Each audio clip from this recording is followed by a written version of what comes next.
La reine ne voulait pas que son absence à la COP26 soit utilisée comme une excuse pour que les dirigeants mondiaux ne participent pas au sommet sur le changement climatique après que le monarque a reçu un coup dur après avoir été incapable d'y assister en raison de sa santé, et expert royal Russell Myers a affirmé. La reine Elisabeth de 95 ans, a été forcée de se retirer de la conférence COP26 la semaine dernière après que les médecins ont conseillé au monarque de se reposer après un récent emploi du temps chargé. Sa Majesté a été admise à l'hôpital le mois dernier pour des examens médicaux préliminaires après avoir annulé une visite en Irlande du Nord. Le week-end, Buckingham Palace a ensuite annoncé qu'elle avait reçu un avis médical pour se reposer pendant encore 2 semaines. Avant la conférence COP26, la reine a été entendue émettre une critique rare des dirigeants mondiaux et de leur engagement à lutter contre le changement climatique.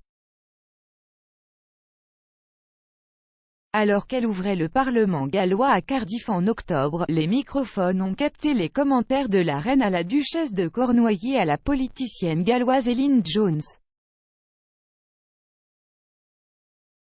Elle a dit « Extraordinaire, n'est-ce pas? J'ai entendu parler de COP. Je ne sais toujours pas qui vient.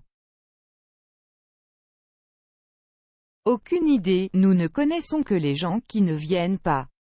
C'est vraiment énervant quand ils parlent, mais ils ne le font pas. On pensait généralement que ces remarques visaient le chinois Xi Jinping et le russe Vladimir Poutine. Aucun des deux présidents n'assiste à la COP26, qui est organisée par le Royaume-Uni pendant 2 semaines à Glasgow.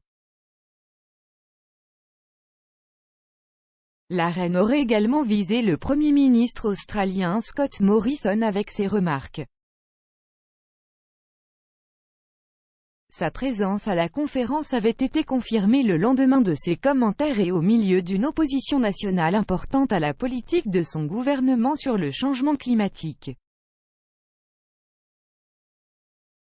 Le rédacteur en chef royal du Daily Mirror, Russell Myers, a déclaré que la reine ne voudrait pas que son absence soit une excuse pour que les dirigeants mondiaux ne participent pas à la COP26. Le journaliste a fait ses déclarations sur le podcast royal Pod Save the Queen, animé par Zoé Forcey, alors qu'il parlait de l'annonce que Sa Majesté serait absente de la COP26. Il a affirmé, la reine était vraiment déçue et avait décidé à contre-cœur de ne pas se rendre à Glasgow. Elle ne voulait vraiment pas que cela soit utilisé comme excuse pour que les gens ne se rendent pas à la conférence sur le changement climatique. Parce qu'il y a quelques semaines à peine, elle a été entendue fustiger divers dirigeants mondiaux. Elle ne les a pas nommés, mais je pense que nous pouvons deviner ceux auxquels elle faisait référence. Peut-être le président Xi de Chine, Poutine de Russie et bien sûr Scott Morrison d'Australie, et les a vraiment critiqués pour ne pas s'être engagés dans cette grande conférence sur le changement climatique. Je pense que cela vous montre à quel point elle était engagée dans l'événement. Ce sera un coup dur pour les organisateurs.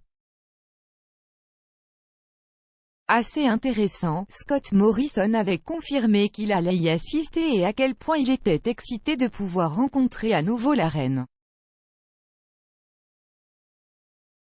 Au milieu de l'annulation de la reine, le palais a confirmé que les médecins lui avaient conseillé de s'en tenir à des tâches légères et de bureau. Avant la COP26, un porte-parole a déclaré que la reine s'était adressée à certains délégués via des appels vidéo et transmettrait un message vidéo enregistré à la conférence. Monsieur Myers a ajouté, « C'est évidemment un coup dur, mais je pense qu'en termes de santé de la reine, le palais de Buckingham a publié une série de photos d'elle tenant un public virtuel depuis ses quartiers de travail au château de Windsor.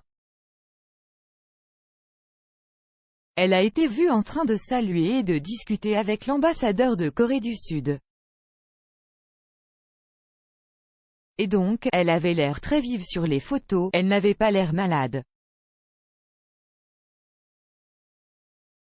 Je pense que c'est certainement quelque chose à retenir de cela car avec l'annulation de sa visite à la COP, il allait y avoir énormément de pression sur le palais pour expliquer ce qui ne va pas chez elle. Pour vous abonner à Pod Save the Queen, rendez-vous sur votre fournisseur de podcast habituel.